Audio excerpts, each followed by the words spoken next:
Oke, untuk mata kuliah analisis real ini, itu saya tim teaching dengan Ibu, bentar, dengan Bu Elis, ya, Bu Elis. Nah, untuk sebelum UTS ini nanti saya akan dipandu oleh saya. Nah, nanti setelah UTS, insya Allah akan dipandu oleh Bu Elis. Nah, sebelum memulai perkuliahan, seperti biasa, di awal perkuliahan saya akan bahas terlebih dahulu kontrak kuliah kita, ya, yang udah. Nah, ini. Apakah slide saya udah terlihat? Sudah, Ibu. Oke. Ah, iya. Diharapkan open kamera semua ya.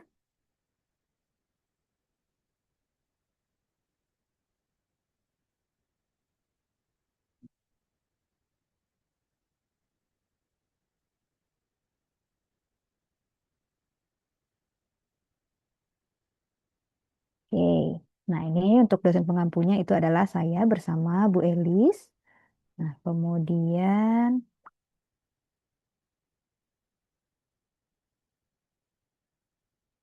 bentar.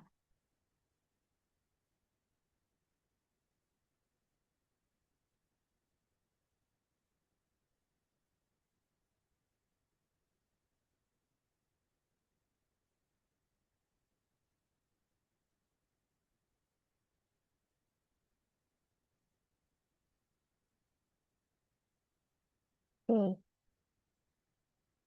Nah, nah untuk perkuliahan ini nanti setiap pertemuan akan dibahas topik bahasan sesuai dengan jadwal yang telah direncanakan. Nah, ini ada jadwal perkuliahannya sesuai juga dengan yang di RPS ya.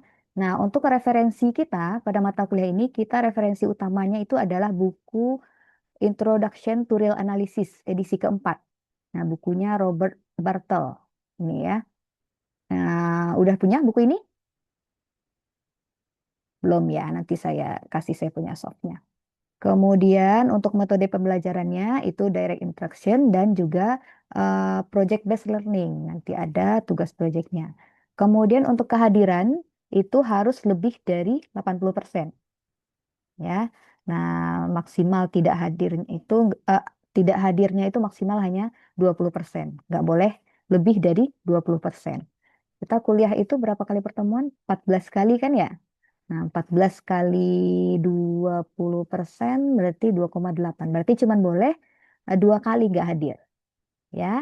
Nah, tapi perlu diingat juga, eh, 2 kali itu bukan jatah libur ya. Tapi kalau memang berhalangan, itu maksimal boleh nggak hadirnya itu adalah 2 kali, seperti itu. Ya, jadi jangan disalahartikan. Ada juga mahasiswa yang mengartikannya itu adalah itu jatah libur. Ah, aku belum ngambil jatah libur, aku mau libur dulu lah. Nah, jangan, karena sayang nggak masuk satu pertemuan, lumayan kan yang tertinggal. Karena ini 3 SKS lumayan itu satu pertemuan udah lumayan banyak materi yang terbahas. Oke. Nah, kemudian untuk metode perkuliahan karena kita terbatas oleh gedung, maka perkuliahan kita itu ada yang daring dan ada yang luring seperti yang udah dijadwalkan. Ini tuh kelas A apa B ya? Kelas B, Ibu. Ah, ini kelas B. Berarti kalau kelas B itu, ops, eh luringnya di minggu depan tuh enggak kan ya? Berarti di minggu ganjil ya, di minggu ganjil ya. Ini. Kemudian untuk materi dan pengumpulan tugas, baik itu tugas individu dan tugas kelompok, itu nanti mungkin sebagian ada yang di Microsoft Teams, sebagian ada yang di Google Drive. Semuanya punya Microsoft Teams kan? Nah, untuk materi biasanya saya lebih senang untuk share di Microsoft Teams. Tugas-tugas juga biasanya saya lebih senang di Microsoft Teams. Paling Google Drive biasanya saya untuk quiz-quiz di kelas. Nah, untuk menjaga kalian tetap aktif memperhatikan, nah saya senang biasanya mendadak-mendadak di tengah-tengah perkuliahan tuh ada kuis mungkin 1 soal atau dua soal ya paling kuis 5 menit 10 menit kuis-kuis cepet-cepet kayak gitu. Nah, untuk kuis-kuis cepet-cepet kayak gitu mungkin bisa jadi pengumpulannya nanti di Google Drive biar saya nggak membuat pengumpulannya buru-buru. Kalau di Microsoft Teams kan harus dibuatkan terlebih dahulu ya kan. Nah, seperti itu.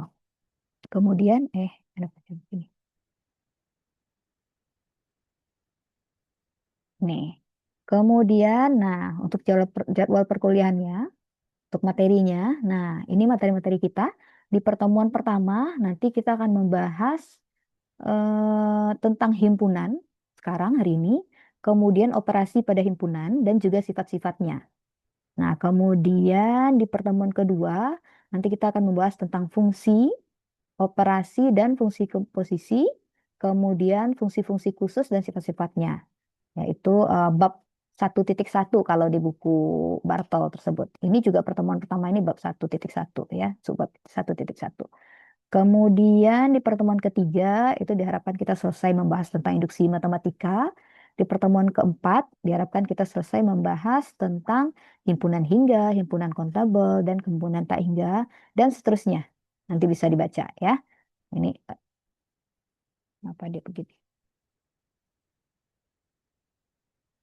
Nah, terus untuk setelah UTS nanti baru masuk ke limit dan barisan dan juga deret ya. Kemudian, nah, ini baru mulai udah ada tugas gitu ya. Nah, ini untuk tugas proyeknya. Untuk tugas proyek ini nanti, ini kalian satu kelas nih berapa orang? Saya belum Tiga, lihat tiga, daftar namanya. Berapa? 39 orang, Ibu. 39 orang. Hari ini berarti baru ada 2 orang yang tidak hadir. Baru 37 ya? Ini saya pakai 2 akun. Jadi ini 2 saya, 37 baru ya. Oke, 39. Nah, kelompoknya mungkin kalau 5 orang aja ya per kelompok mungkin ya. Buatlah kelompok masing-masing terdiri dari kalau 6 itu kebanyakan kayaknya. 5 terus karena 39 berarti ada satu kelompok yang 4 ya. Gitu aja ya. 5, 4 sampai 5 berarti. Ya rata-rata 5 itu nggak apa-apa. Nah, cuma ada satu kelompok yang 4 orang. Atau rata-rata 4 satu kelompok yang 5 aja lah. Oke, kemudian setiap kelompok mendapat 2 kali tugas proyek, yaitu proyek pertama yang dikerjakan sebelum UTS, kemudian ada proyek kedua yang dikerjakan sesudah UTS. Nah, untuk tugas proyeknya ini adalah membuat makalah atau artikel tentang masalah kontekstual atau aplikasi dari konsep-konsep pada materi yang udah dibahas. Jadi kan sebelum UTS kita udah list tuh materi-materi kita apa. Nah, nanti tugas kalian adalah membuat makalah atau artikel tentang masalah kontekstual atau aplikasi dari konsep-konsep pada materi yang udah kita bahas tersebut. Nah, jadi boleh dicicil gitu ya. Mulai-mulai kan materi kita apa. Nah, dilihat, coba cari-cari artikel, cari-cari, kemudian kalian tulis kembali dalam bentuk makalah atau artikel mengenai masalah kontekstual atau aplikasi dari konsep-konsep materi kita tersebut. Nah, kemudian itu baik sebelum UTS dan sesudah UTS itu soalnya proyeknya sama. Untuk sebelum UTS yang proyek 1 berarti materi-materi sebelum UTS. Untuk proyek 2 berarti materi-materi setelah UTS. Nah, ini kedua kelas sama tugasnya. Kemudian untuk struktur makalah tersebut mencakup judul atau topik, kemudian anggota kelompok, kemudian ada tercantum dosen pengampunya, kemudian ada pendahuluan, permasalahan, pembahasan, dan kesimpulan serta daftar pustaka. Ya, daftar pustaka yang ditulis itu benar-benar daftar pustaka yang kalian gunakan untuk mengerjakan proyek tersebut. Seperti itu, ya. Kemudian tugas proyek setiap kelompok harus mempunyai topik yang berbeda. Nah, karena tugas ini bareng dengan kelas sebelah juga, jadi kalian silahkan cepat-cepat gitu ya. Jadi mungkin di list gitu apa berdiskusi dengan kelas sebelah juga di list. Kalau udah ada yang nemu, misalnya Putri ketemu mau ngebahas tentang materi ini gitu, udah ketemu judulnya apa. Nah, langsung kasih tahu ke teman-temannya, Putri udah ngecap yang itu gitu, supaya yang lain nggak ngambil materi itu lagi. Jadi harus berbeda seperti itu, ya. Di topiknya harus berbeda masing-masing kelompok di kedua kelasnya. Nah, kemudian pengumpulan tugas. Nah, kalau untuk tugas proyek ini nanti dikumpulkan di Google Drive pada minggu UTS untuk proyek 1 dan di minggu UAS untuk proyek 2. Ya, ya saya harapkan udah dikumpulkan sebelum UTS ya, biar nanti berapa hari sebelum UTS kalau bisa ya. Jangan pas UTS-nya lah ya. Saya harap tuh pengumpulannya beberapa hari sebelum UTS agar saat mau UTS tuh kalian udah tidak dipanikkan oleh tugas-tugas gitu ya. Jadi pemikirannya lebih tenang, fokus untuk belajar persiapan UTS seperti itu. Kemudian UAS yang proyek 2 juga beberapa hari sebelum UAS, gitu ya. Ya. Kemudian, nah artikel yang kalian buat itu dapat disubmit ke jurnal nasional, ya. Jurnal internasional juga lebih baik lagi. Kalau seandainya kalian berhasil submit di jurnal nasional atau jurnal internasional, maka tentu akan mendapat nilai yang lebih gitu ya di mata kuliah ini nanti. Untuk nilai tugas-tugasnya tentu akan mendapat nilai yang lebih. Ya, jadi silakan diusahakan. Coba buat sebaik mungkin. Coba usahakan untuk sehingga bisa disubmit, berhasil disubmit di jurnal nasional seperti itu ya. Jurnal nasional pun jurnal internasional. Oh, kemudian, tapi submit ke jurnal ini itu bukan sesuatu yang wajib ya. Kalaupun nggak berhasil itu tidak masalah. Ya cuma untuk yang berhasil tentu nilainya akan lebih baik daripada yang tidak berhasil submit ke jurnal seperti itu. Kemudian untuk makalah tersebut, aspek-aspek yang dinilai adalah ini. Yang pertama, kebenaran konsep dan pembahasannya. Hati-hati juga, kadang-kadang kan ada yang suka ngambil aja dari ChatGPT terus udah kacau aja isinya gitu ya. Jadi kebenaran konsep dan pembahasannya itu dinilai. Kemudian keterkaitan dengan konsep matematika lain di atau bidang lain. Lalu ketepatan penulisan simbol atau lambang matematika. Jadi nanti kalian jelaskan juga keterkaitannya dengan konsep matematika lain seperti itu ya. Kemudian ketepatan penulisan simbol atau lambang matematika. Kemudian penggunaan tata bahasa yang baku dan sesuai kaidah bahasa. Lalu kelengkapan sesuai strukturnya. Lalu kebersihan, kerapian, dan keestetisnya. Dan juga banyak referensinya. Dan juga yang pasti itu harus berhubungan dengan materi perkuliahan kita gitu ya. Nah, terkadang kan mencari di ChatGPT, tolong buatkan makalah tentang ini. Nah, terus materi cara dia membahasnya itu udah kemana-mana. Padahal ada cara membahasnya yang sesuai dengan materi yang udah kita pelajari. Tapi malah pakai materi yang kemana-mana yang enggak ini. Boleh kalau mau munculkan materi lain juga, tapi materi kitanya harus muncul dulu gitu. Ya, pertanda kalian udah memahami perkuliahan kita dan kalian berhasil menyelesaikannya di situ. Memahaminya di artikel ini. Seperti itu ya. Kemudian banyak referensinya juga akan dinilai. Untuk penilaian mata kuliah ini, analisis real, nanti untuk tugas individu sebelum UTS itu nilainya akan diambil 10% ya. Kemudian tugas proyek 1 tadi yang tadi dijelaskan makalah itu 20%. Itu menulisnya boleh berupa makalah, boleh berupa jurnal aja langsung gitu boleh ya. Kemudian ujian UTS itu nanti nilainya 20%. Kemudian tugas-tugas individu setelah UTS itu nanti 10%. Kemudian tugas proyek 2 itu nilainya 20%. Kemudian UAS 20%. Oke, ini kita sepakati seperti ini ya. Karena sekarang ini tuh peraturan sekarang ini tuh harus banyak nilai dari proyeknya ya. Jadi ya. sama tugas-tugas juga. Ya, jadi ini campuran lah ya. Jadi untuk mencapai nilai bagus itu kalian tidak bisa hanya dengan mengejar UTS bagus saja. Ya, dapat 100 UTS-nya ya baru 20 poinnya. Nah, pintar. Pintar sama Iya.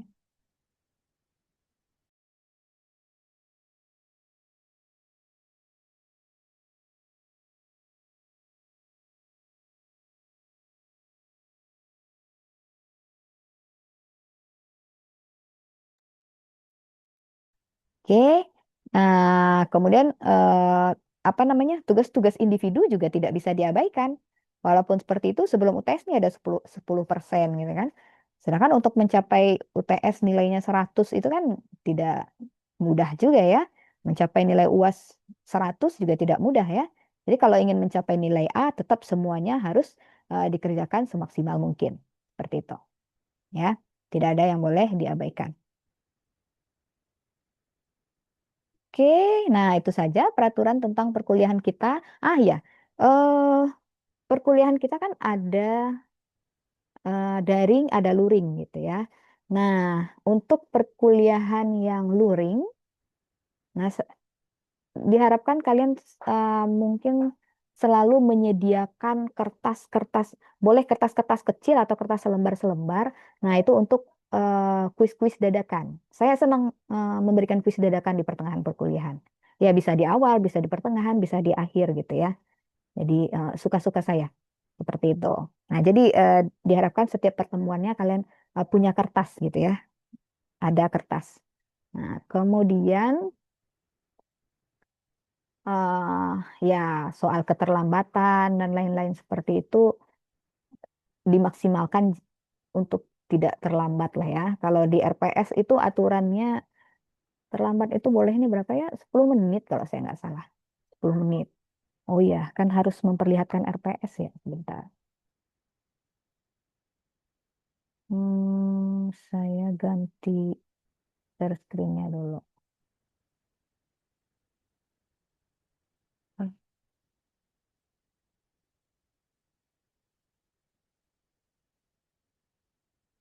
RPS-nya.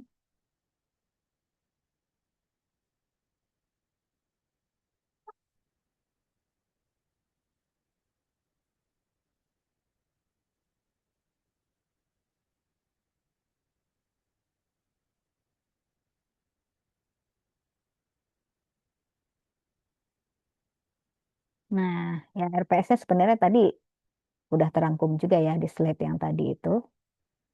Ini jadwal kuliah nih saya juga nggak paham kenapa.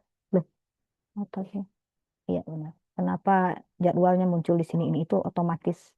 Saya nggak tahu itu kenapa. Nah ini materi-materi kita yang tadi, himpunan fungsi, induksi matematika, himpunan hingga, tak hingga, dan seterusnya.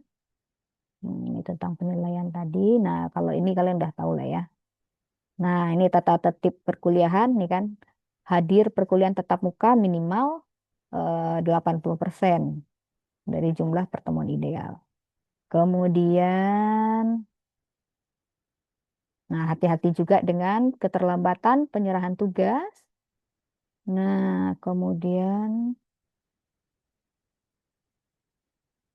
mahasiswa yang tidak mengikuti ujian atau tidak menyerahkan tugas tanpa pemberitahuan akan diberikan nilai D. Nah, kalau bagi saya, kalau nggak ikut ujian atau nggak nyerahin tugas ya nol nilainya ya. Bahkan nggak ada DD-nya, nol ya. Kemudian, oh, tidak ada tentang keterlambatan di sini. Nah ini, toleransi keterlambatan itu adalah 10 menit. Tapi saya tidak terlalu ketat dengan aturan keterlambatan ini. Kalaupun sekalian misalnya ada sesuatu yang mendesak, yang mengakibatkan tidak sengaja jadi terlambat lebih dari 10 menit, itu silahkan masuk saja. Ya, cuma dimaksimalkan untuk jangan terlambat. Maunya saya sih aturannya itu kalau udah lebih dari 10 menit paling nggak dapat ambil absen kali ya. Nggak boleh absen dianggap ngambil jatahnya. Cuman ya kuliah ikut aja, nggak apa-apa ya. Sayang kan, misalnya kalian masih bisa ikut 1 jam atau 1,5 jam ya lumayan kan ilmu yang didapat di situ. Seperti itu. Cuman sebisa mungkin tidak terlambat agar tidak ada yang tertinggal. Kadang-kadang kalau kita tertinggal materi bagian awalnya jadi sulit nyambung kan yang berikutnya seperti itu. Ya. Kemudian ini untuk panduan, Introduction to Real Analysis. Nah, buku-buku pendukung ini boleh juga kalian baca untuk belajar mandiri. Ya, karena 1 SKS itu kan sejatinya 1 jam tatap muka itu termasuk yang kita kuliah daring ini ya, yang terjadwal di jadwal kuliah. Nah, itu 1 jam. Kemudian 1 jamnya lagi itu mengerjakan tugas mandiri, eh, tugas terstruktur. Nah, ya, tugas terstruktur itu tugas-tugas yang saya kasih. Jadi 1 jamnya lagi itu untuk mengerjakan tugas-tugas yang saya kasih. Kemudian 1 jamnya lagi adalah tugas mandiri. Tugas mandiri itu maksudnya belajar sendiri gitu. Jadi kalau ini 3 SKS berarti seminggu itu setidaknya kalian 3 SKS ketemu sama saya, 3 jam mengerjakan tugas-tugas dari saya, dan 3 jamnya lagi belajar sendiri. Nah, seperti itu. Itu idealnya ya. Kalau kalian benar-benar kerjakan seperti itu, insya Allah bisa ya untuk dapat nilai bagus. Matematika itu nggak ada yang sulit. Semuanya bisa dipelajari dengan baik. Analisis real kata orang sulit. Oh, enggak kok. Kalau dipelajari, diperhatikan dengan baik itu tidak ada yang sulit. Ya, saya juga pernah jadi mahasiswa. Ya, kalau lihatnya separuh-separuh ya mungkin terlihatnya sulit. Tapi pas kita fokus memperhatikan, mencoba, tidak ada yang sulit. Semuanya bisa dipelajari. Oke? Apalagi mahasiswa di sini kan mahasiswa matematika semua, harusnya pencipta matematika semua kan? Jadi tidak ada yang sulit. Kecuali orang sejarah mungkin disuruh belajar matematika, dia udah pusing duluan sebelum memahaminya gitu ya. Oke, nih RPS-nya udah. Oke, oke. Udah selesai sampai di sini ada yang mau bertanya? Ah iya, tadi kan peraturan untuk luring. Sekarang untuk daring.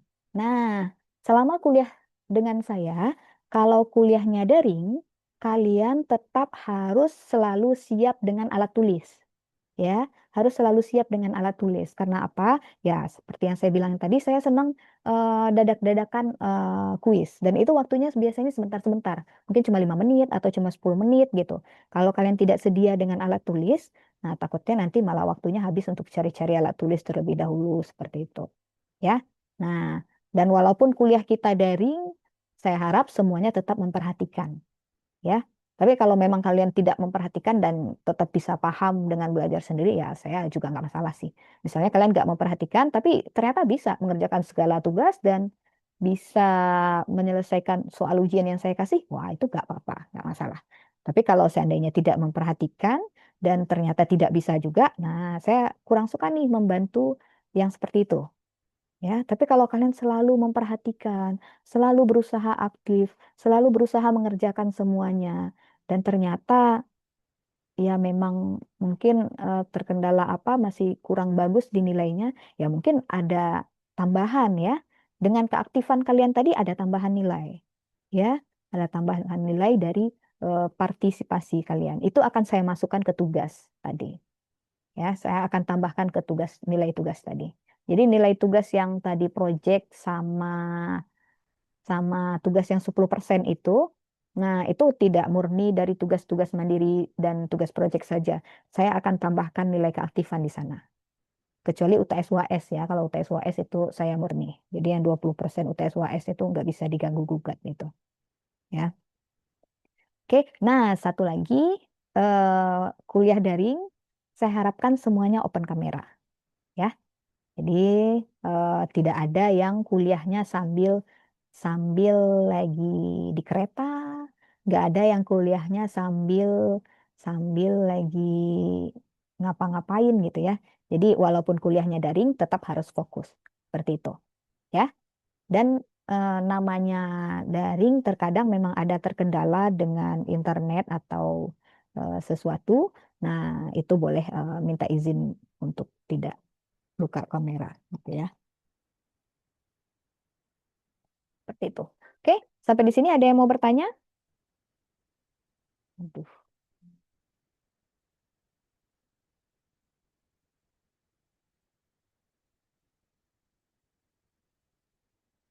sejauh ini ada yang mau bertanya?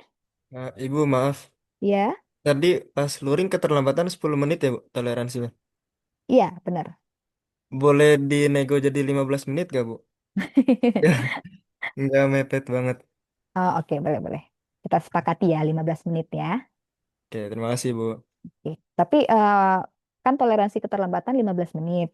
Cuman kalau saya udah hadir, saya tetap akan langsung memulai perkuliahannya walaupun belum lengkap ya siswanya ya. Oke. Oke. Ada lagi yang mau bertanya?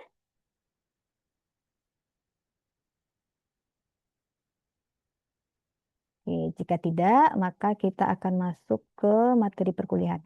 Nah, ini kan kuliah kita ini kayak nanggung banget azan ya tadi. Nanggung banget azan asar dan selesainya kan jam 5. Kita jeda dulu sholat mungkin ya. Berapa menit kira-kira? 15 menit cukup? Cukup, Bu. Cukup, Cukup Ibu. ya.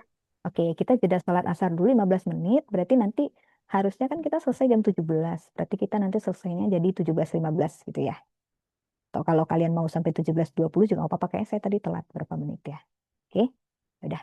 Oke, kita jeda dulu sholat ya. Recordnya boleh di-post dulu. Baik, Ibu.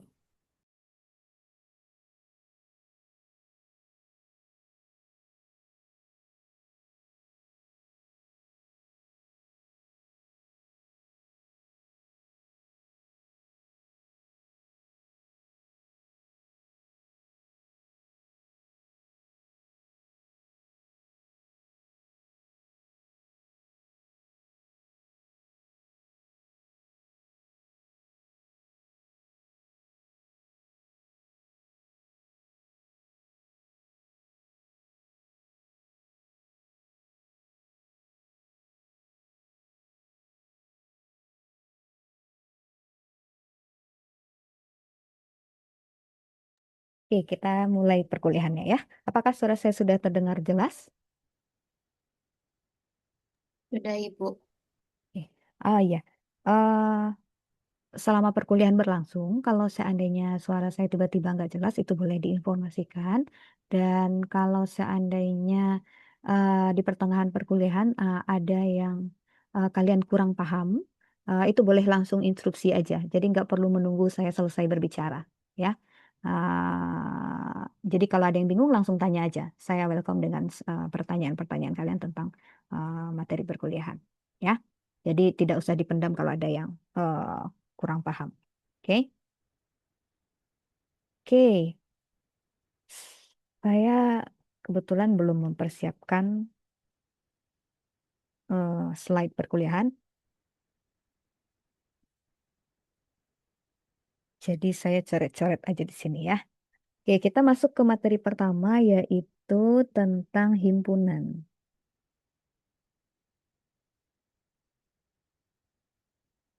Nah, himpunan kita semua udah kenal ya tentang himpunan, udah pernah belajar ya tentang himpunan. Apa itu himpunan?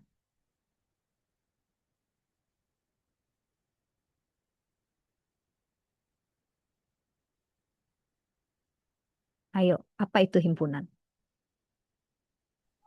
Semacam kumpulan, Ibu. Ya, biasanya himpunan itu seperti kumpulan atau kelas. Kadang ada yang disebut juga dengan kelas, kadang disebut juga dengan koleksi gitu ya. Koleksi, kemudian disebut juga keluarga dan sebagainya. Hal-hal seperti itu, gitu ya. Jadi eh, Jadi himpunan ini itu sebenarnya adalah suatu istilah dasar di matematika gitu ya. Cuman istilah ini tuh tidak didefinisikan seperti eh, yang ada terdefinisi lainnya. Ini itu adalah salah satu bentuk eh, aksioma di matematika itu yang tak terdefinisi, tidak didefinisikan. Jadi kayak primitif seperti itu. Jadi istilah yang disepakati seperti itu. Jadi dia hanya kita sebut saja, jadi dia itu adalah sesuatu yang seperti ini gitu. Jadi dia digunakan biasanya, dideskripsikan biasanya kalau himpunan ini. Dideskripsikan agar dapat dibedakan antara yang anggota atau yang bukan anggota himpunan. Nah, untuk Saya tidak terlalu rinci ya di sini karena tujuan kita adalah analisis real, jadi ini tuh hanya untuk mengingat kembali seperti itu. Ya, oke. Nah, notasi dari himpunan itu apa? Biasanya untuk himpunan ini dinotasikan dengan huruf besar, gitu ya. Biasanya dinotasikan himpunan. Biasanya himpunan itu ditulis dengan menggunakan huruf besar. Ditulis menggunakan huruf besar, ya. Contohnya A, B, C, dan seterusnya seperti itu ya. Nah, kemudian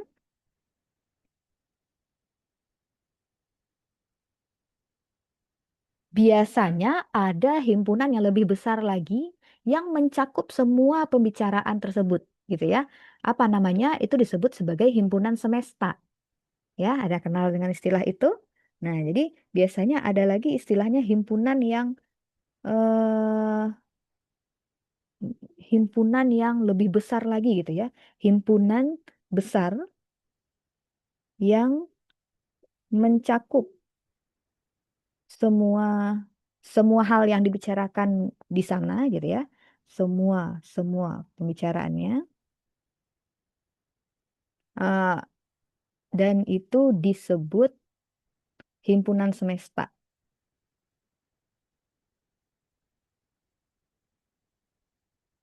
Semesta biasanya dilambangkan dengan huruf S ya. Disebut himpunan semesta. Tulisan saya terlihat jelas? Terlihat jelas sih, Semesta. Bu. Oke. Semesta S gitu ya. Nah, kemudian himpunan itu tadi kan dilambangkan dengan huruf besar A atau B atau C dan seterusnya. Nah, untuk anggotanya biasanya dilambangkan dengan menggunakan huruf kecil ya. Anggota dari himpunan,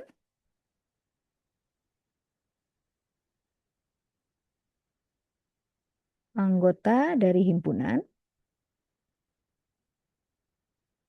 Nah, itu biasanya ditulis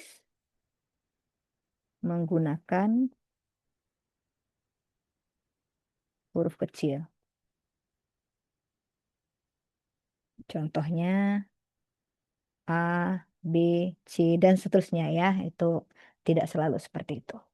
Nah, kemudian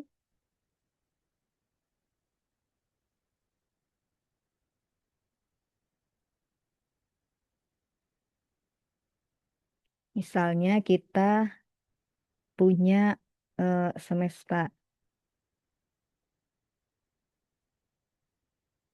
Nah, katakanlah ini semesta S-nya gitu ya. Nah, lalu ada himpunan A di sini. Katakanlah ini himpunan A. Nah, kalau seandainya kita buat di dalam sini suatu titik A, nah itu artinya apa? Nah, kalau ada anggota A seperti ini, biasanya kita akan menulisnya A elemen A kecil elemen A besar, seperti itu kan? Ya. Jadi anggota dari himpunan tersebut biasanya ditulis seperti itu. A elemen A. Ini artinya apa? Ini artinya adalah A anggota atau elemen gitu ya, anggota dari A.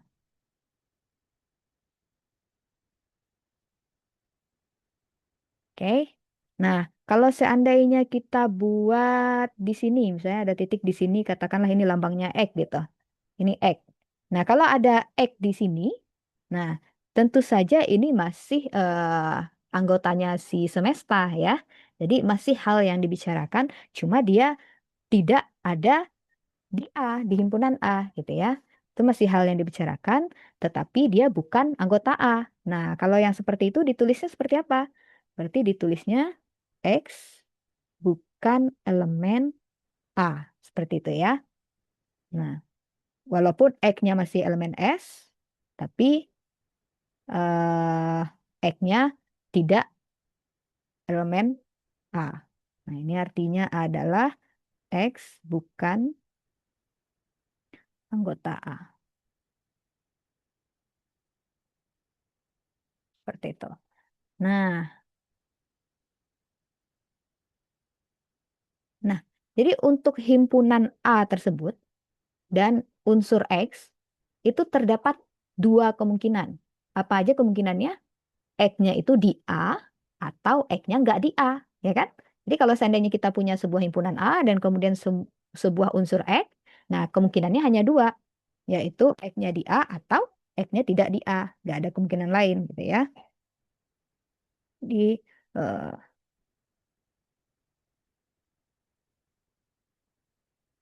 untuk apa tadi himpunan A dan unsur X, nah terdapat dua kemungkinan,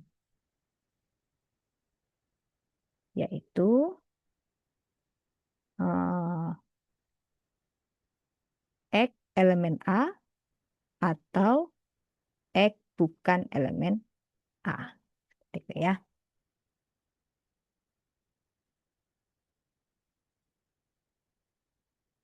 Kemudian ada lagi istilahnya himpunan kosong. Udah tahu semua ya himpunan kosong?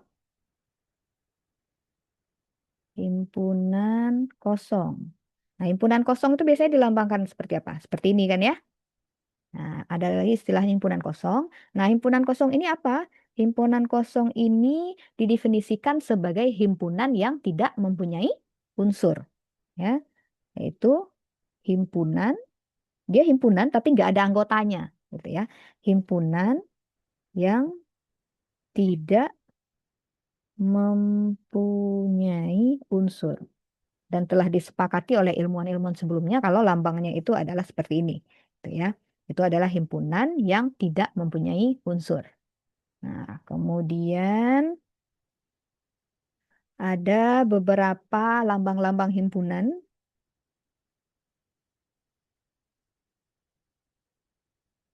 Lambang-lambang himpunan bilangan, ini udah tahu semua seharusnya ya. Himpunan bilangan, yaitu himpunan bilangan asli apa lambangnya? Kayak huruf N bukan, Bu? Ya, himpunan bilangan asli itu dilambangkan dengan huruf N, seperti ini ya. Nah, isinya apa? Isinya adalah satu, dua, tiga, dan seterusnya, gitu kan? Kemudian ada lagi himpunan bilangan bulat. Apa lambangnya? Z. Z. Lihat, Bu. Z. Ya, benar. Z itu isinya adalah min 3, min 2, min 1, 0, 1, 2, 3, dan seterusnya. Seperti itu ya. Kemudian himpunan bilangan rasional. Kayak Q gitu ya, Bu? Q. Ya, Q ya. Nah, himpunan bilangan rasional. Bilangan rasional itu bilangan apa? X, di mana X itu sama dengan M per N, seperti ini ya. Dengan M-nya bilangan bulat dan N-nya bilangan asli. Seperti itu ya. Sebentar. Ya, dua-duanya bulat juga boleh ya. Kalau di Bartel Inggrisnya apa? Kita coba lihat dulu.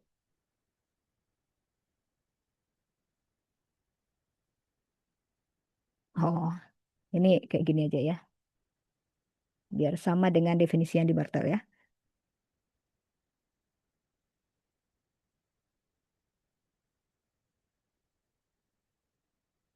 Yang tadi itu boleh juga, menulisnya seperti itu boleh. Eh, sama tadi ketinggalan N tidak sama dengan nolnya ya. Nah, ini M per N di mana M, N elemen Z dan N tidak sama dengan nol. Ya, oke. Kemudian apa yang lebih besar lagi dari itu? Himpunan bilangan real. Ya, kalau himpunan bilangan real, lambangnya R, Bu. R. Ya, himpunan bilangan real udah tahu semuanya ya. Bilangan real. Real itu adalah rasional dan irasional, ya, gabungan dari rasional dan irasional. Kemudian nanti ada lagi istilahnya apa? Himpunan bilangan kompleks ya. Cuma yang kita pelajari di analisis real ini tuh hanya sampai bilangan real. Ya, jadi kita tidak berbicara tentang kompleks di sini. Ya, jadi kita hanya berbicara real di sini. Ya, kalau di teori bilangan kan lebih ke bilangan bulat aja ya yang kita pelajari. Nah, tapi kalau di analisis real kita berbicaranya di real. Itu tuh. Nanti di analisis kompleks, apa kalau kompleks di sini mata kuliahnya? Fungsi variabel kompleks ya. Kalau pendidikan belajar kompleks juga nggak? Belajar Ibu. Belajar. Nah, ya di kompleks berarti uh, baru kita membahasnya tentang bilangan kompleks. Nah, saya tulis sampai di sini saja karena kita hanya bahasnya tentang sampai real. Ya. Kemudian,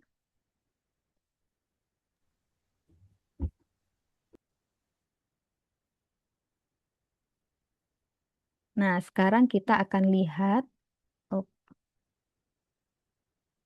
relasi antar himpunan. Ya. Sekarang kita akan lihat relasi antar himpunan.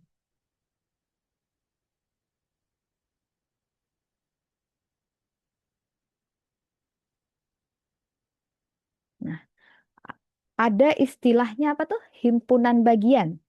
Ya, udah tahu semua? Himpunan bagian.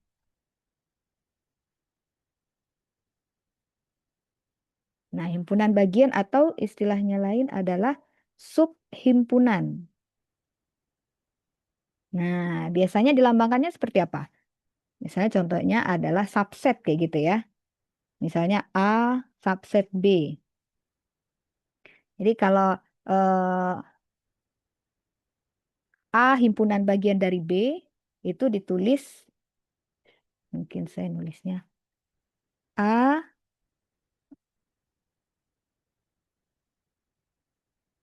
A dikatakan subhimpunan atau himpunan bagian subhimpunan dari B. Nah, itu ditulis, bisa ditulis A subset B seperti ini, atau bisa juga ditulis B-nya ke sini, terus ngadepnya ke sini. Nah, gitu ya. Jadi subhimpunan itu bisa ditulis seperti itu. Nah, jadi yang penting adalah kalau kayak gini, ini bacanya sama. A subset B. Ya, dia ngadepnya ke sini. Ini juga A subset B. Gitu ya. A himpunan bagian dari B. A himpunan bagian dari B. Ini sama ya. Nah, ditulis seperti ini.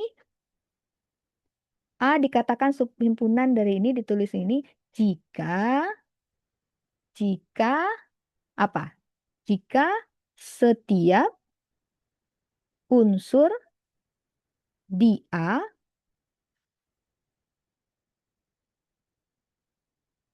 jika setiap unsur di A ada di B, ya kan? Semua anggota di A juga ada di B. Nah, mungkin itu.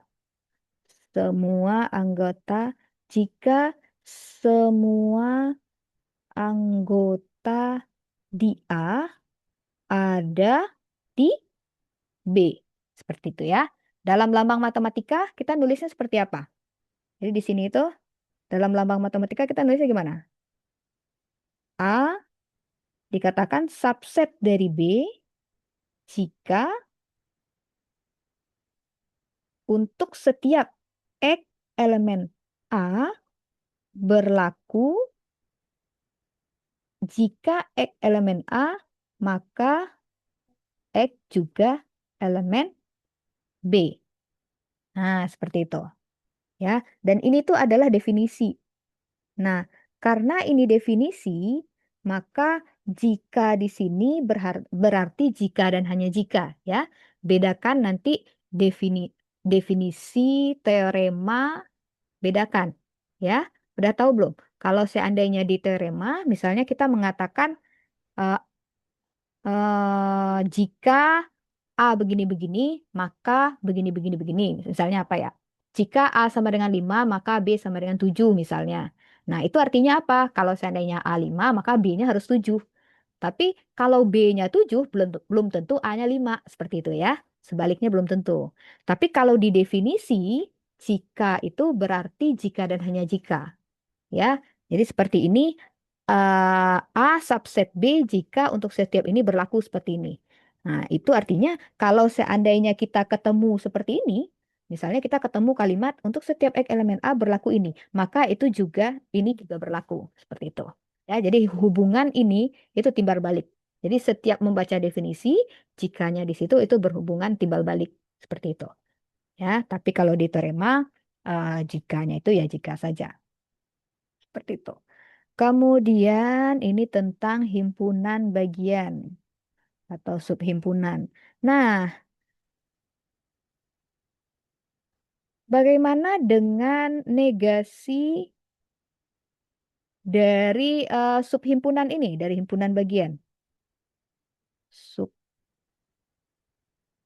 apa artinya negasi dari subhimpunan? Himpunan. Apa artinya negasi dari subhimpunan? Kan kalau himpunan bagian, sebentar. Kalau himpunan bagian tadi itu misalnya kita punya himpunan A, kan A subset B, berarti A, oh,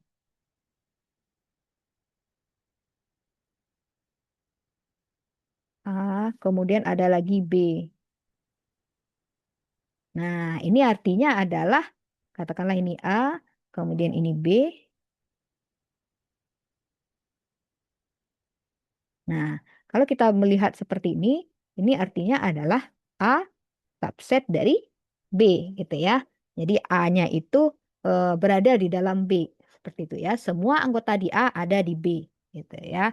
Nah, kalau seandainya kita berbicara tentang negasi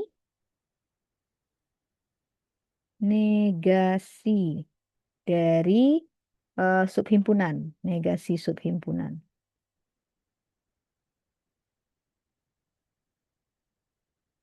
Nah, negasi dari subhimpunan artinya apa? Kalau himpunan bagian kan seperti ini. Jadi A-nya itu ada di dalam B. Nah, kalau negasinya gimana berarti? Berarti ada kemungkinan posisinya itu seperti ini, ya kan? Misalnya A-nya di sini, kemudian B-nya di sini. Nah, kalau ini bukan kan ya? Ini berarti A-nya bukan subhimpunan dari si B, ya kan? Negasi itu yang bukannya, ya. Tapi ada kemungkinan lain lagi. Bisa jadi juga modelnya adalah A-nya di sini. Nah, mereka punya irisan bisa jadi kayak gini misalnya. Hmm. Oh, nah, itu bisa jadi. Nah, ini juga bukan. Ini A juga bukan subhimpunan. Oh iya, subhimpunan ini juga bisa disebut subset. Ya. Himpunan bagian, subhimpunan, subset itu sama ya. Nah, ini juga A bukan subset dari B, ya kan? Nah, bisa jadi juga. Jadi kalau ini itu hanya sedikit A-nya masuk ke B gitu ya. Nah, bisa juga kemungkinannya itu adalah misalnya A-nya adalah ini. Nah, B-nya itu udah hampir semuanya A yang dia masukin. Nah, seperti itu misalnya. Jadi hanya sebagian kecil dari si A saja yang nggak masuk di B. Bisa anggaplah hanya satu unsur gitu ya. Hmm, sedikit. Eps.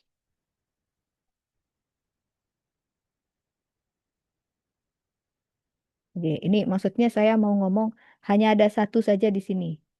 Nah, itu bisa jadi juga kan? Bisa jadi memang ada sebagian kecil si A ada di B, bisa jadi memang tidak beririsan sama sekali, bisa jadi juga bahkan hanya satu saja A-nya yang nggak ada di B gitu. Sisanya A-nya ada semua di B.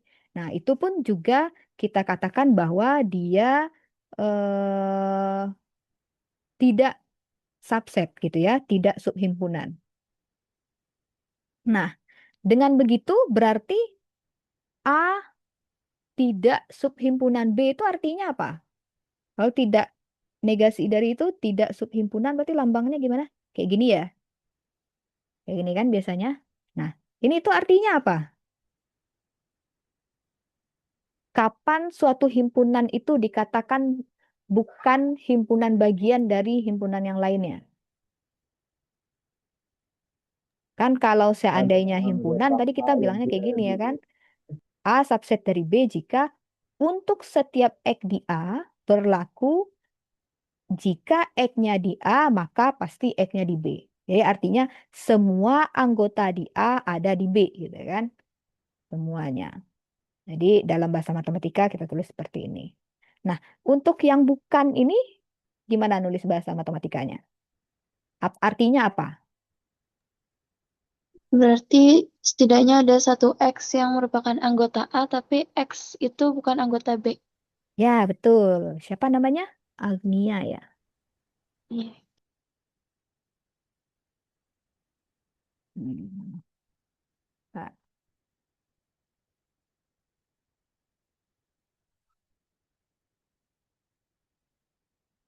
Andril ketemuan satu. Agnia. Apa tadi? Itu artinya adalah ada X elemen A, tetapi X-nya tidak ada di B. Seperti itu ya. Yang penting ada. Nggak perlu banyak. Yang penting ada aja. Satu aja juga nggak masalah.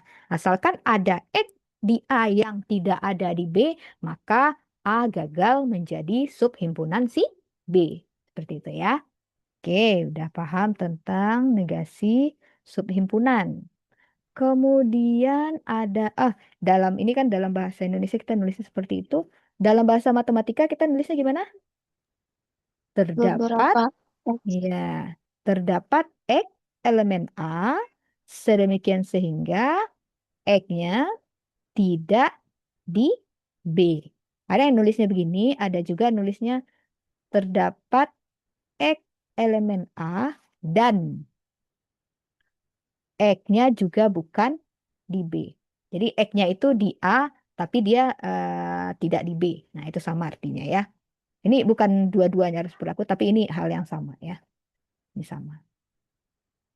Ekivalen ya maksudnya. Ini tuh ekivalen. Terrancu lagi ya. Jadi intinya ini. Ini boleh terserah kalian mau gunakan yang mana. Jelek. Udah biarin. Oke. Nah, itu. Kemudian ada lagi istilahnya proper subset.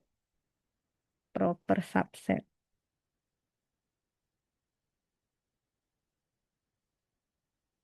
Nah, apa itu proper subset? Nah, tadi yang subset subhimpunan atau himpunan bagian itu kan kita lambangkannya ada garis di bawahnya. Nah, kalau untuk yang proper subset ini biasanya ditulisnya itu A pro- proper subset atau himpunan bagian sejati biasanya ya. Kadang-kadang dalam bahasa Indonesianya ini itu adalah himpunan himpunan bagian sejati.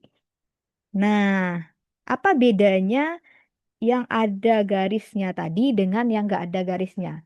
Nah, untuk yang nggak ada garisnya seperti ini,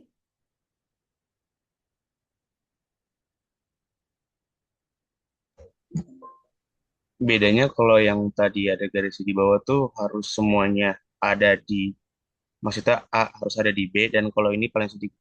Kalau yang himpunan bagian sejati itu seenggaknya ada satu unsur yang ada di B. gimana? Gimana? Ini Bu, kalau tadi kan Ibu bilang perbedaan antara yang ada garis sama yang enggak, berarti kan perbedaan antara himpunan bagian yang biasa sama yang sejati. Yang Mm-mm. membedakan dia tuh kalau sejati itu seenggaknya paling sedikit ada satu unsur yang ada di B, maka dia dikatakan. Dan sebenarnya sama kayak tadi, kalau yang pendefinisian negasi himpunan kan ada terdapat X elemen A, tetapi X bukan elemen B. Nah, Mm-mm. sub himpunan ini juga itu juga termasuk sub himpunan sejati, tapi bedanya kalau si sub himpunan sejati ini itu artinya terdapat paling sedikit satu unsur X elemen B, tapi X itu bukan elemen A. Ya, gitu Bu maksudnya. Ya, Nah, benar-benar. Oke, benar ya. Oke, ada lanjutannya? Udah, oke. Nah, benar ya. Jadi kalau yang tadi kan A subset dari B. Nah, kalau ini tuh lebih umum gitu ya, lebih umum. Jadi bisa jadi semua anggota B ini juga ada di A. Jadi ada kemungkinan mereka itu untuk sama gitu ya. Ada kemungkinan mereka untuk sama. Kan kalau yang A-nya itu mau nggak mau harus ada di B gitu kan. Nah, untuk yang ada sama dengannya ini bisa jadi semua B itu ada juga di A gitu. Nah, jadi tidak ada himpunan B yang nggak di A gitu ya. Jadi mereka berdua bisa memungkinkan sama gitu, tuh ya. Nah, tapi kalau yang proper subset ini mereka tidak bisa sama. Nah, itu intinya. A itu subset dari B, tapi mereka tidak sama. Jadi kayak eh, ini itu adalah A subset dari B, tapi A tidak sama dengan B, gitu ya. Nah, A-nya tidak sama dengan B. Artinya apa? Artinya kalau seandainya kita punya eh, A, kemudian punya B, ini kan A memang harus di dalam B gitu ya. Kemudian B. Nah, bisa eh, harus ada, bukan saja harus ada anggota dari B yang di luar A, begitu ya. Paling tidak ada satu. Ya, paling tidak terdapat satu anggota B yang tidak di A. Jadi di sini itu bisa juga kita tulis sebagai eh, terdapat X elemen B sedemikian sehingga X-nya tidak di A. Tapi sebelum berbicara tentang terdapat X elemen B sedemikian sehingga X-nya tidak di A, A-nya juga harus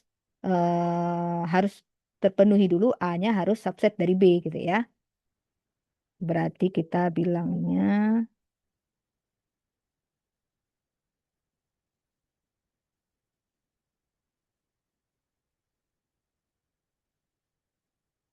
A tetap subset dari B, tetapi atau dan terdapat X elemen B sedemikian sehingga ini ya.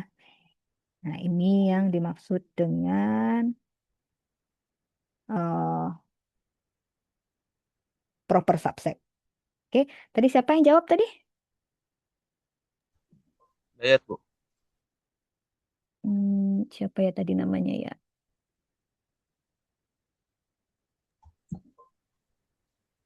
Siapa tadi namanya? Muhammad Nur Hidayat Bu. Muhammad Nur Hidayat. Nur Hidayat. Nur Hidayat.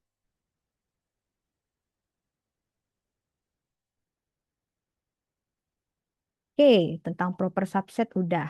Nah, kemudian ada sifat dari si kan tadi definisi dari himpunan bagian itu adalah semua anggota di A ada di B. Kalau seandainya semua anggota di A ada di B, maka A itu dikatakan subset dari B. Nah, artinya apa? Dari definisi itu kita bisa mengambil kesimpulan apa? Setiap himpunan adalah subset dari dirinya sendiri, ya kan? Ya.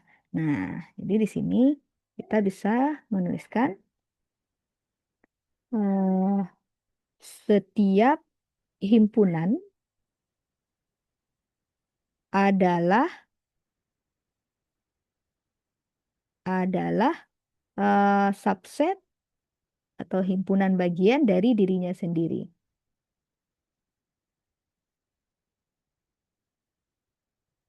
Kemudian ada lagi himpunan kosong. Himpunan kosong juga merupakan subset dari semua himpunan, ya enggak? Ya, himpunan kosong, himpunan kosong adalah subset dari semua himpunan. Ya, himpunan kosong adalah subset dari semua himpunan. Dan hal ini itu disebut sebagai subhimpunan trivial. Nah, hal ini, kasus seperti ini disebut sebagai eh, subhimpunan trivial. Subhimpunan trivial. Jadi kayak yang sesuatu yang udah jelas gitu ya. Setiap himpunan adalah subset dari dirinya sendiri, ya itu kan udah jelas gitu ya. Himpunan kosong adalah subset dari semua himpunan. Himpunan kosong adalah subset dari semua himpunan. Kenapa itu? Kenapa?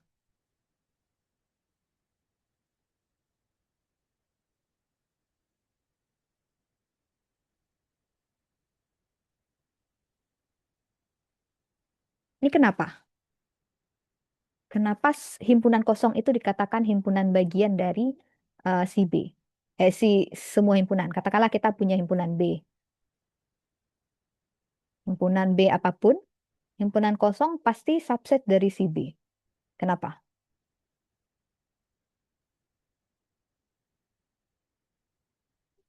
Ada yang bisa jawab? Nah, tadi definisi dari subhimpunan itu tadi apa?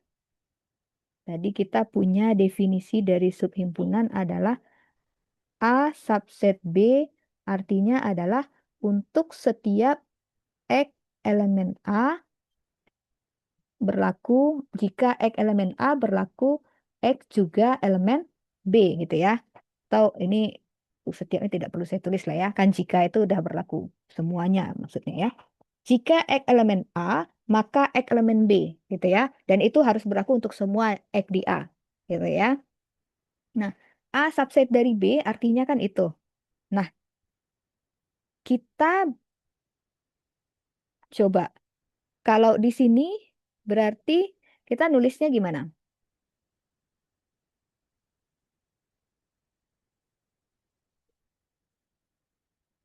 Kan kalau di sini eh, himpunan kosong itu kan nggak ada anggota ya. Kalau saya mau nulis baik-baik misalnya, kita coba buktiin. Karena himpunan kosong tidak mempunyai anggota. Bentar. Sebelum menulis baik-baik. Biar ini benar, biar ini itu adalah benar, kita harus gimana? Berarti kita harus menunjukkan kalau X elemen himpunan kosong, maka X elemen B gitu ya kan? Nah, ambil sebarang himpunan B gitu kan? Nah, akan ditunjukkan jika X elemen himpunan kosong, maka X elemen B. Kita coba tulis baik-baik. Ambil sebarang himpunan B. Atau misal. Salah.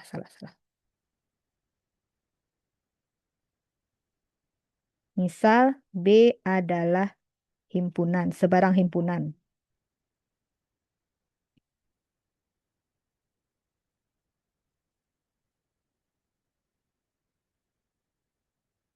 Akan dibuktikan jika X elemen ini, maka X elemen B. Nah, gimana ngebuktikannya?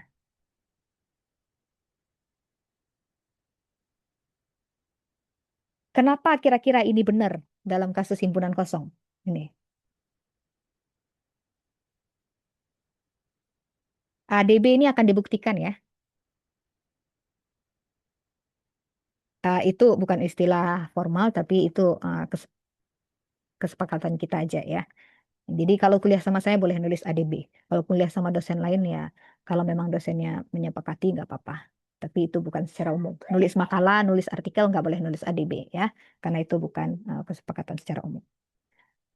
Misal B adalah sebarang himpunan. Untuk menunjukkan subset apa himpunan kosong adalah subset dari B, maka kita perlu menunjukkan bahwa jika X elemen himpunan kosong, maka X elemen B.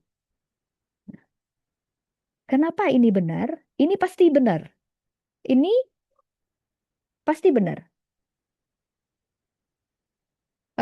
Pernyataan yang benar. Yang ini adalah pernyataan yang benar. Kenapa? Karena himpunan kosong itu kan nggak ada ya isinya ya. Karena himpunan kosong tidak mempunyai anggota,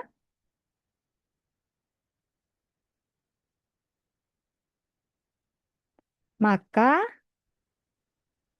X elemen ini tidak akan pernah terpenuhi. Ya nggak sih?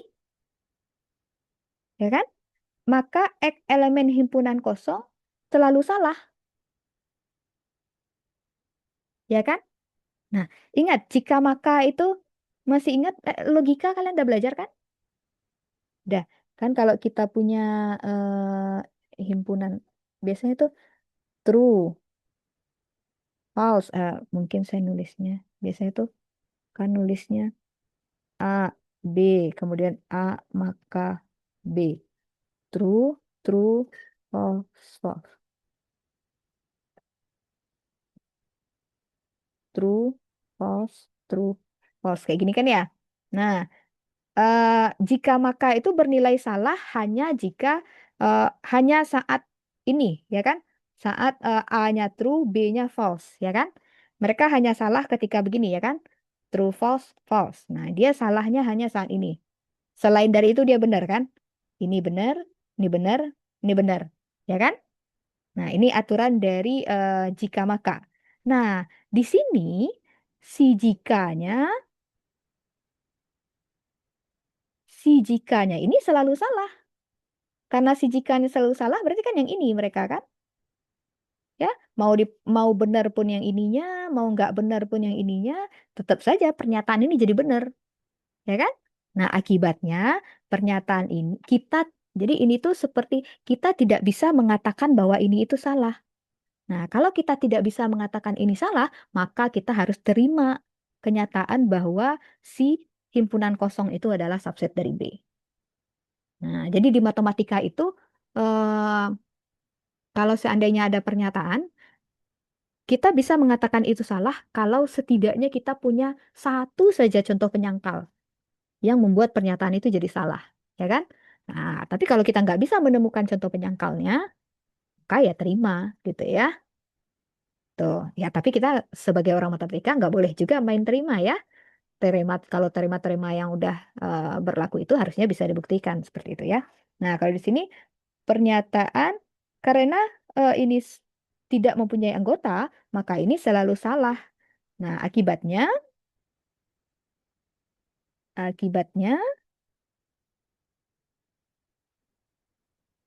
pernyataan X elemen ini maka X elemen B selalu benar. Nah, karena pernyataan itu selalu benar, maka ini selalu salah. Akibatnya pernyataan ini selalu benar. Sehingga haruslah, sehingga terbukti bahwa, sehingga terbukti bahwa himpunan kosong adalah subset dari B untuk setiap B, gitu ya. Setiap himpunan B, gitu ya. Oke, paham kan maksudnya? Oke, selanjutnya kita masuk ke himpunan sama.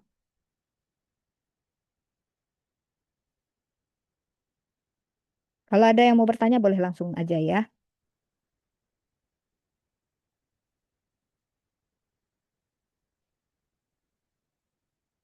Nah, kapan dua buah himpunan dikatakan sama? Misal kita mempunyai buah himpunan, katakanlah himpunan A dan juga himpunan B. Nah, kapan kita katakan dua buah himpunan itu sama? Ketika unsurnya sama, Jika dan Ketika, unsur di himpunan A unsurnya dan sama unsur di persis. himpunan B sama. ya, jadi ketika eh, A dan B mempunyai unsur yang sama, gitu ya.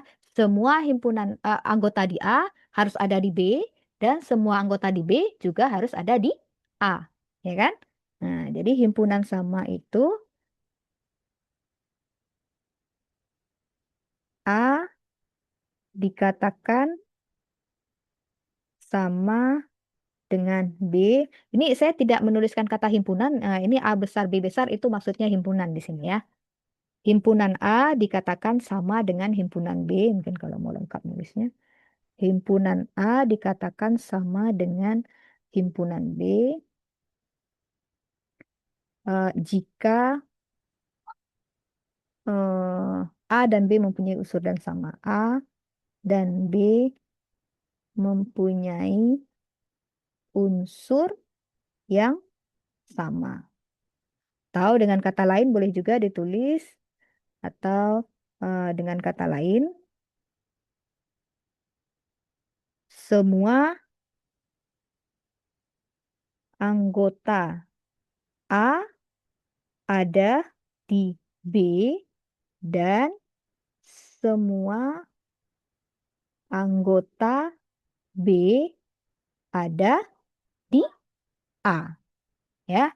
Nah, ini definisinya. Ya. Nah, apa artinya di sini? Semua anggota A ada di B. Semua anggota A ada di B berarti kan ini yang tadi kan ya. Artinya A subset B, ya kan? Dan semua anggota B ada di A. B subset A. Artinya apa? Untuk menunjukkan eh, dua buah himpunan itu dikatakan untuk menunjukkan dua buah himpunan sama, maka kita perlu menunjukkan A subset B dan B subset A. Jadi di sini kita bisa tulis A sama dengan B jika dan hanya jika A subset B dan B subset A. Seperti itu. Ya. Nah, ini seperti tadi juga bisa kita tuliskan. A bukan B jika dan hanya jika terdapat X elemen A dan bukan sehingga X bukan elemen B. Kemudian untuk yang ini A subset B jika dan hanya jika X semua. Untuk setiap X elemen A berlaku X elemen A, maka X elemen B.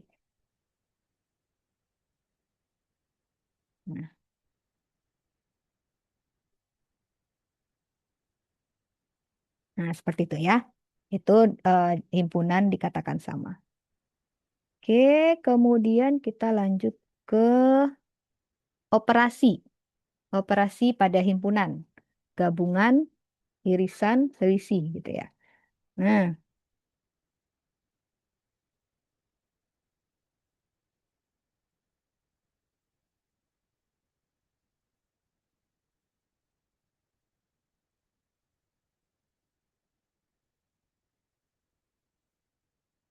sebelum, oh ya benar, operasi pada himpunan.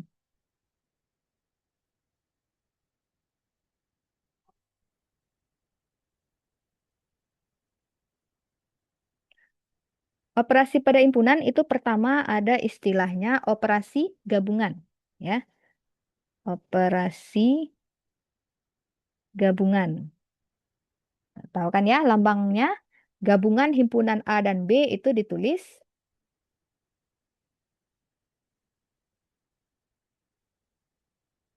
gabungan himpunan A dan himpunan B itu ditulis A gabung B. Gini ya. Nah, definisinya apa? Yaitu didefinisikan sebagai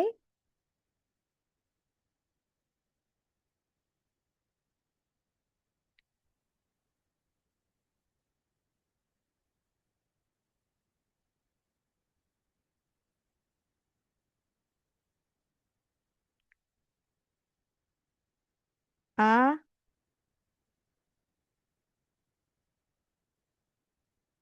A gabung B itu sama dengan X, di mana X-nya elemen A atau X-nya elemen B.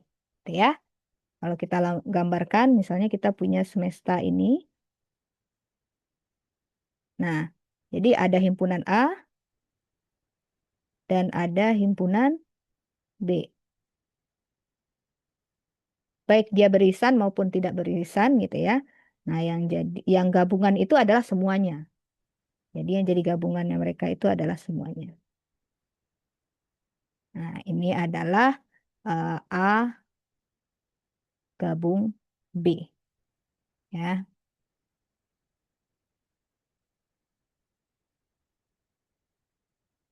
Kemudian ada istilahnya lagi irisan.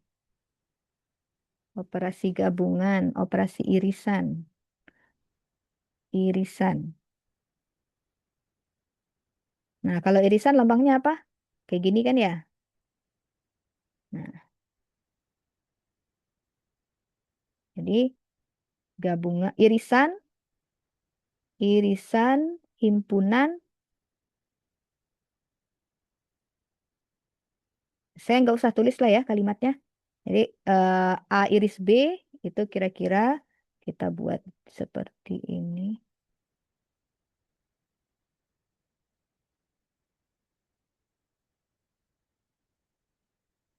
Nah, jadi kalau A iris B, nah, A iris B itu yang mana? Yang di tengah itu. Ya, yang di dalam itu aja ya.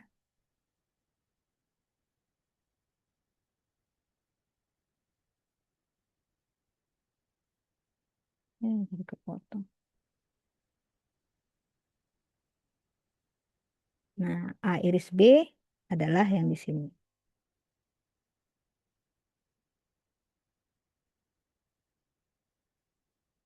Nah, apa definisinya A iris B? A iris B itu adalah himpunan X di mana X-nya ada di A dan X-nya ada di B. Nah, hati-hati dengan istilah atau dan. Nah, atau di sini paham ya maksudnya?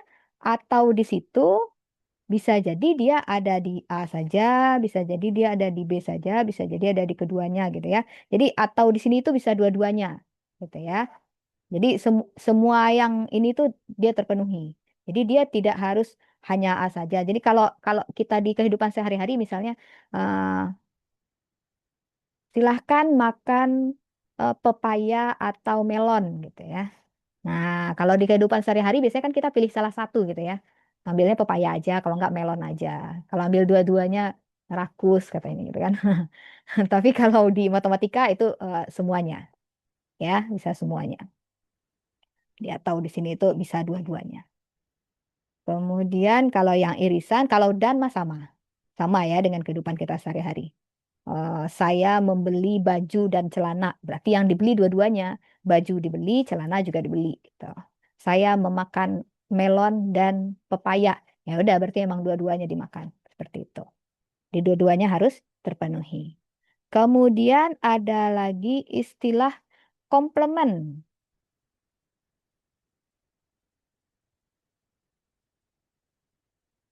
Oh, apa ya istilahnya? Komplement relatif. Oh ya, komplement relatif.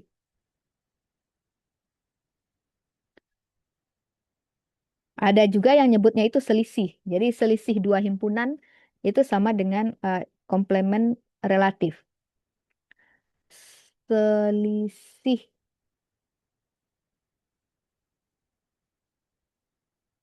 selisih. Ya benar. Selisih atau eh, komplement relatif. Nah, komplement relatif itu ada yang nulisnya pakai tanda kurang, ada yang nulisnya eh, A kurang B. Ada yang nulisnya seperti itu, ada juga yang nulisnya A kurang B kayak gitu. Ya. Nah, itu artinya adalah eh, anggota-anggota di A, tapi dibuang anggota-anggota yang ada di B-nya. Jadi misalnya kita punya eh, semesta kayak gini. Nah, lalu ada himpunan A, kemudian ada himpunan B.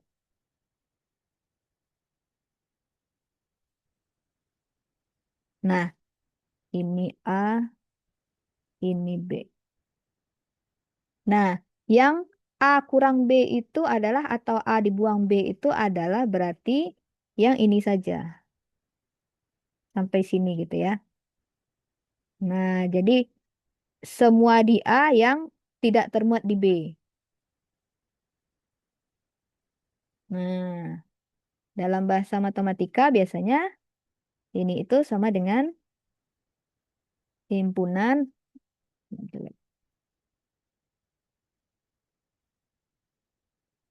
X, eh, X di mana X elemen A dan X bukan B. Nah, seperti itu ya. X elemen A dan X-nya bukan anggota B. Nah, itu. Ini sama. Ini sama ya. Ini sama. Boleh ditulis seperti ini, boleh ditulis seperti itu. Kemudian apa lagi? Irisan. Himpunan lepas. Kalau himpunan lepas itu apa? Himpunan saling lepas.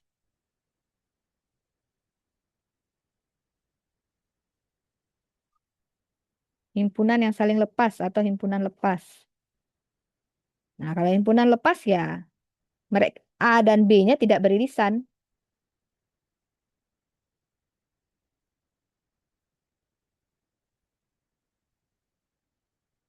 Ini A, ini B. Jadi himpunan saling lepas adalah ketika A iris B sama dengan himpunan kosong. Kalau ini tadi ini A buang B. Atau boleh juga ditulis A kurang B. Nah, seperti itu ya. Lalu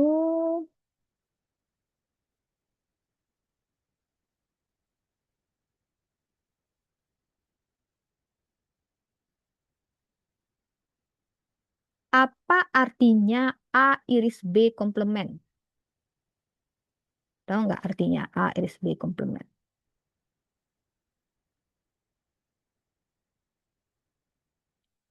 Penjumlahan Gimana? penjumlahan dari A dengan B. Penjumlahan dari A sama B.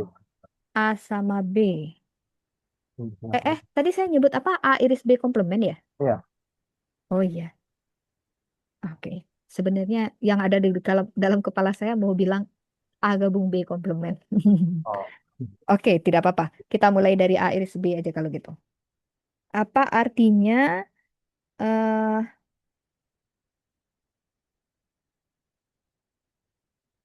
A iris B komplement? Apa tadi? Penjumlahan dari A dan B. Hmm.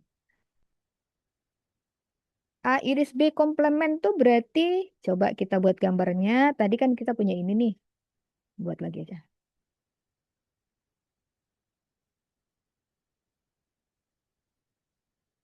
Punya A, kemudian punya B. Ini A, ini B. Nah, kalau A iris B komplement berarti di luar yang pink ini, ya kan? Ya kan? Berarti A iris B komplement kalau seandainya mereka beririsan, maka yang jadi anggotanya adalah ini kan?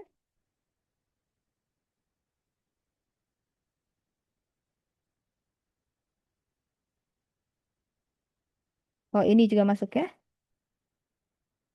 Nah, jadi dia itu pokoknya tidak boleh ada di A dan juga apa? Dalam bahasa matematikanya apa berarti?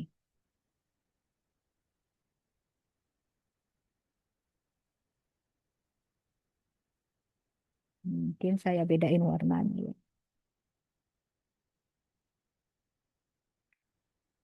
A iris B komplement. Kan kalau A iris B yang tengah-tengah itu.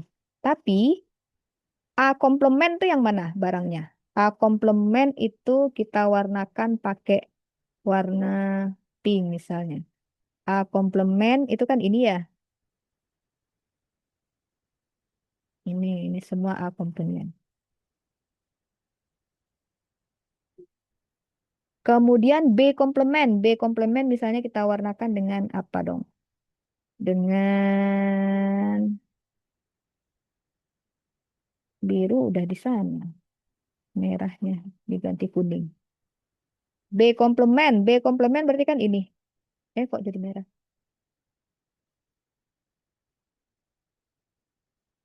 B komplement. B komplement berarti kan ini kan ya. Semua yang di luar B.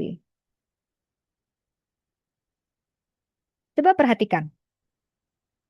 B komplement itu. Coba perhatikan. A komplement digabung jadi B komplement. Itu jadi A iris B komplement nggak? Iya, Ibu. Ya. Nah, jadi A iris B komplement itu adalah sama dengan gabungan dari A komplement dengan B, kok, ya, B komplement. Ya kan? Ya. Nah, ini itu disebut sebagai hukum De Morgan. Ya. Hukum De Morgan itu ada dua. Satu laginya untuk yang gabungan. Coba kita lihat yang gabungan. Eh, Gabungan. A gabung B komplement. Apa itu A gabung B komplement?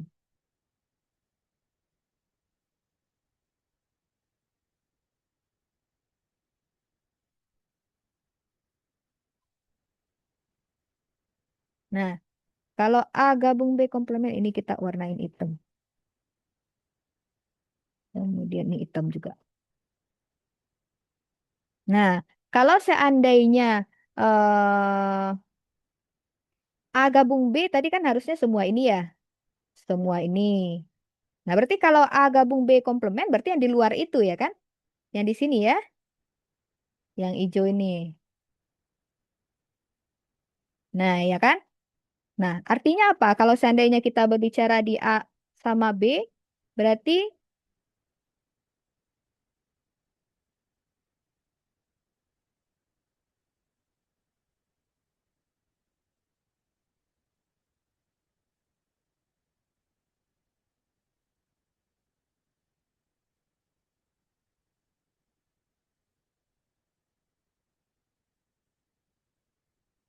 ini A, ini B. Nah, A gabung B komplement. Berarti dia adalah apa? Komplement iris B komplement. Ya, benar. Kalau yang tadi, ini kan eh, baik yang kuning saja, yang merah saja, dan kuning campur merah kena semua. Jadi A iris B komplement, ya kan? Nah, kalau di gabungan yang diambil hanya yang bercampur saja ini kan. Ini kuning campur merah, ini campur merah. Yang kuningnya saja nggak ikut, yang merahnya saja juga nggak ikut. Artinya apa? Artinya adalah A gabung B komplement itu adalah irisan dari A komplement dengan B komplement. Ya, jadi isinya adalah yang ini. Oh,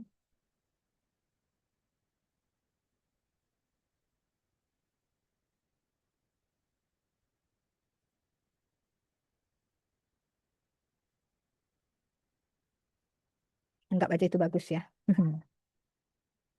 Ini mana tadi pintunya? Ini sama dengan eh, A komplement iris B komplement. Ya. Nah, paham ya perbedaannya ya? Nah, dua hukum ini itu dikatakan hukum De Morgan.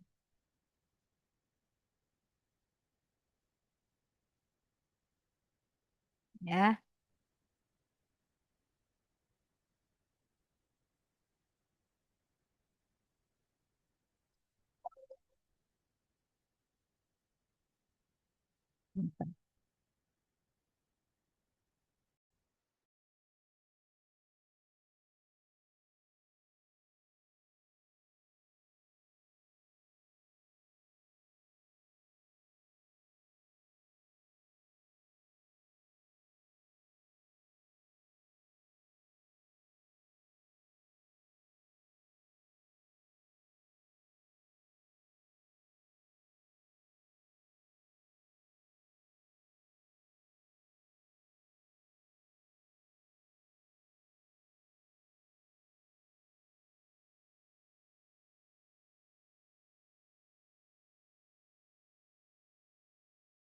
Maaf tadi terputus. Oke, saya lanjutkan. Tadi sampai mana? A gabung B komplement udah. Sekarang selisih ini udah. Sekarang disjoin juga udah. Nah, di sini ada teorema. Kita coba lihat teoremanya ya.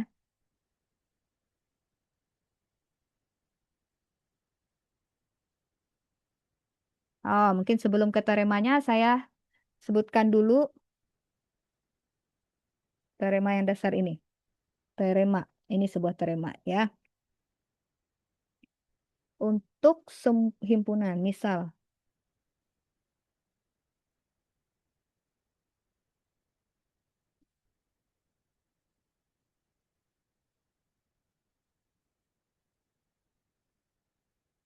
jika A, B, C himpunan, maka yang pertama, ini sifat-sifat dari himpunan. Berarti saya harusnya nulisnya sifat ya. Beberapa sifat himpunan. Beberapa sifat dasar himpunan.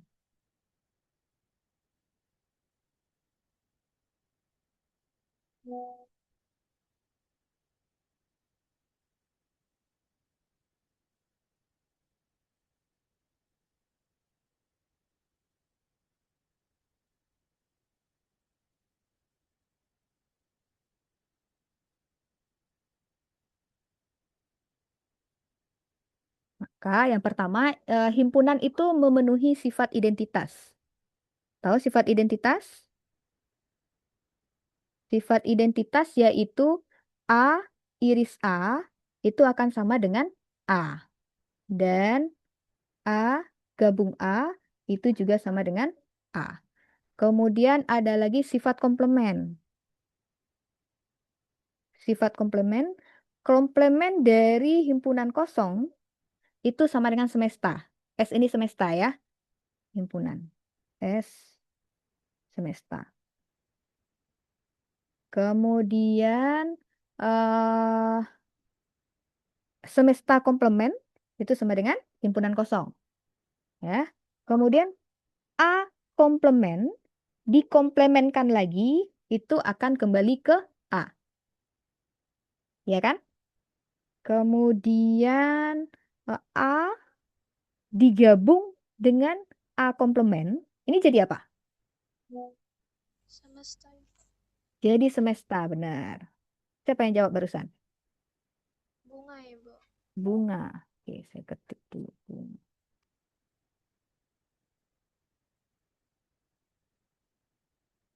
Kemudian, apa lagi? A, iris A komplement. Sama dengan? Himpunan kosong, Bu. Benar, himpunan kosong. Siapa yang jawab barusan? Ramzi, Bu. Ramzi. Oke.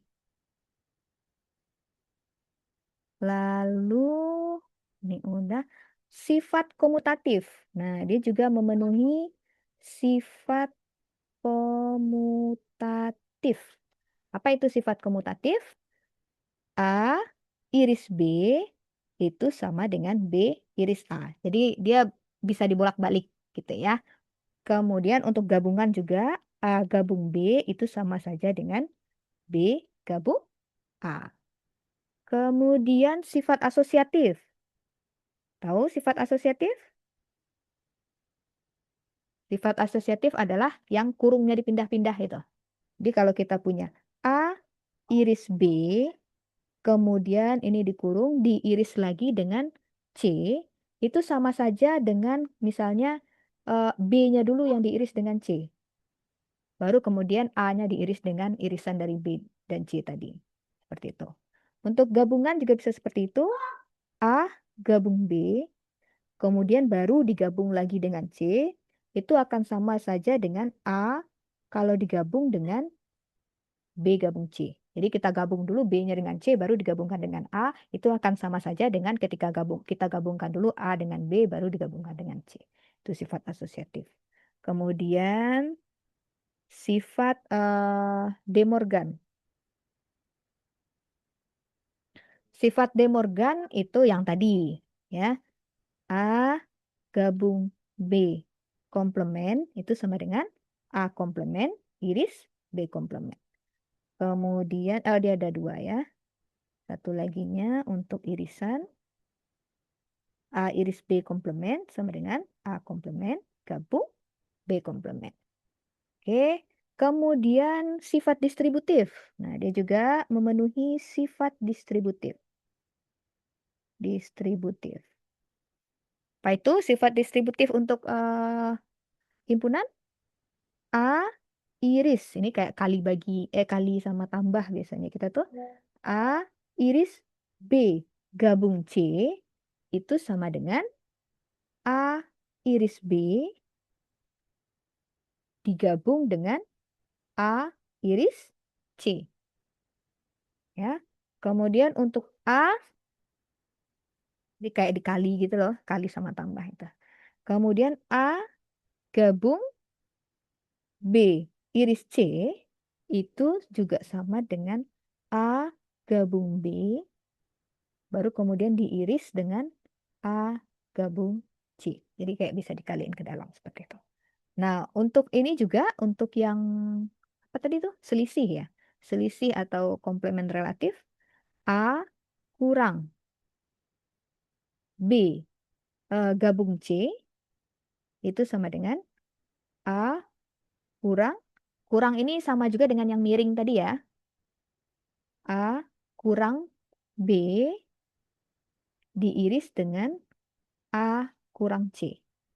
Kemudian A kurang B iris C itu juga sama dengan, kalau ini untuk yang kurang gabungan jadi iris, untuk yang kurang iris itu jadi gabung ya. A kurang B gabung A kurang C. Nah, untuk pemahaman pakai diagram Venn-nya itu boleh bisa dicoba ya. Bisa dicoba menggunakan diagram Venn seperti tadi. Ya, untuk melihat benar nggak sih. Untuk yang De Morgan tadi kan kita udah cobain. Benar ya. Kemudian untuk sifat ini sudah.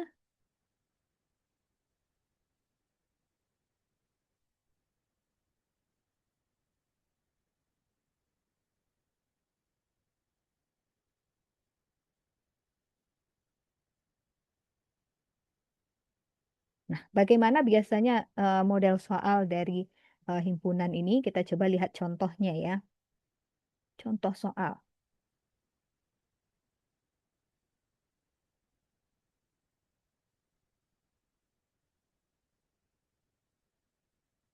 Buktikan bahwa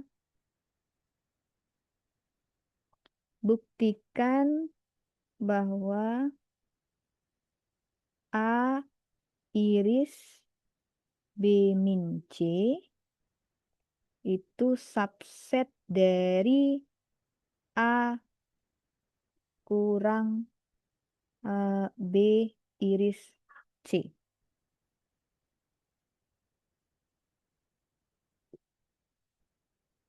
Buktikan bahwa ini dan berikan contoh penyangkal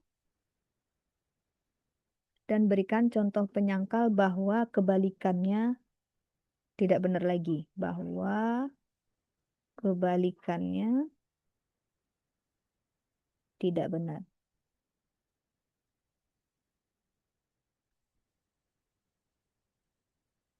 Tidak benar. Tidak benar aja. Nah, kebalikannya apa? Kebalikannya itu maksudnya saya tuliskan.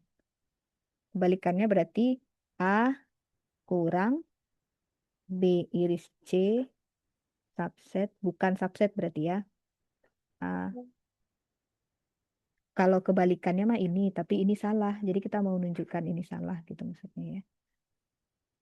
Atau tuliskan begini. Udah, nggak apa-apa. A kurang B iris C.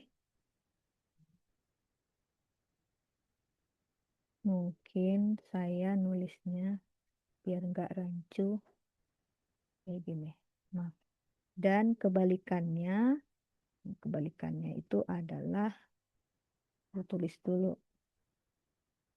A kurang B iris C subset dari A iris B min C tidak benar.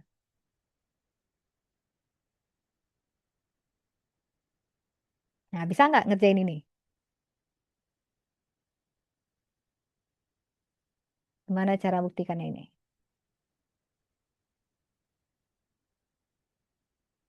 Tujuh belas 13. Oh, waktu kita tinggal sedikit ternyata ya. Jadi untuk ini saya dulu yang ngerjakan. Kita jadi nggak kuis dong. Udah nggak apa-apa. Nanti saya kasih kalian latihan, tapi saya belum mempersiapkan soal. Mungkin menyusul saja ya, soal untuk latihan atau tugasnya nanti ya. Kita coba buktikan ini dulu. Nah, gimana caranya? Kita mau menunjukkan yang pertama dulu ya. Di bawah sini aja.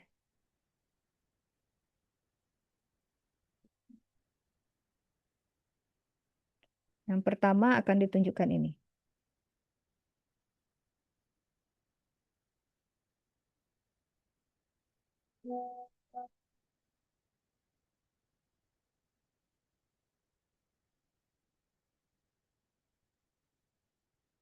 Akan dibuktikan A iris B min C subset dari A min B iris C. Gimana cara membuktikan ini?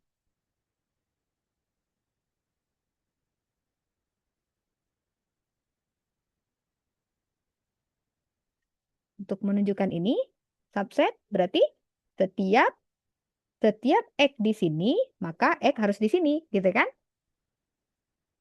Kalau mau yaitu dengan menunjukkan jika X elemen A iris B min C, maka X elemen A min B iris C. Nah, kayak gitu kan?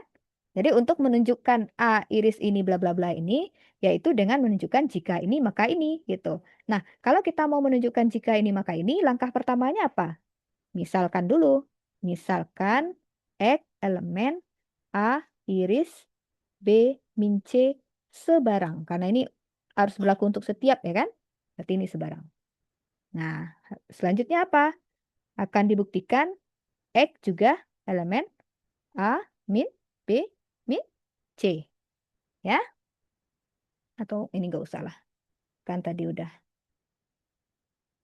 Nih, kayak ini. Nah, berarti kita akan menunjukkan selanjutnya. Nah, misalkan X elemen A iris B min C. Nah, karena X elemen A iris B min C, apa yang kita peroleh di situ? Berarti X elemen A, terus X elemen B, tapi X bukan elemen C. Ya, benar. Misalkan A ini. Maka X elemen A dan X elemen B min C. Saya tulis dulu seperti itu. Ya. Nah, lalu yang mau kita tunjukkan tadi apa? Nih ya, X itu harus elemen A, tapi dikurangi B iris C.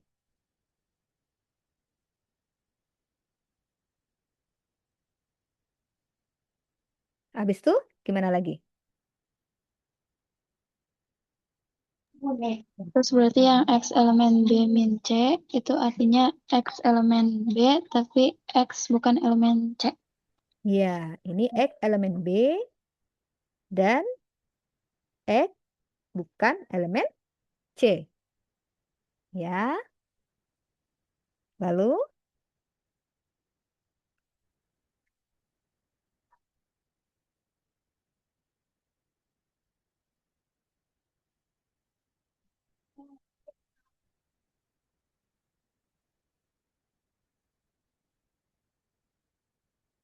Nanti handuknya jadi bau lagi.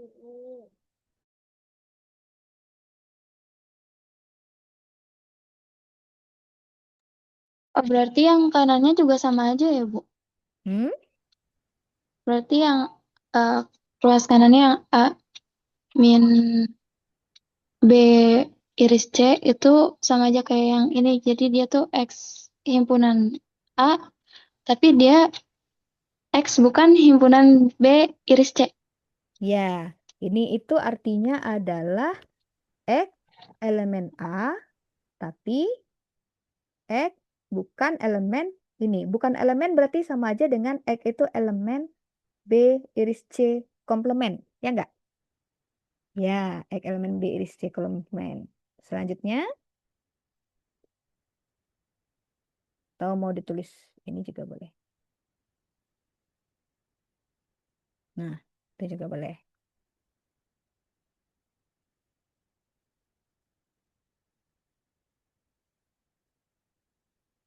Ayo, apa lagi kira-kira?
Nah, dari sini Di ini lagi ya, dipecah lagi yang X bukan elemen D irisan C.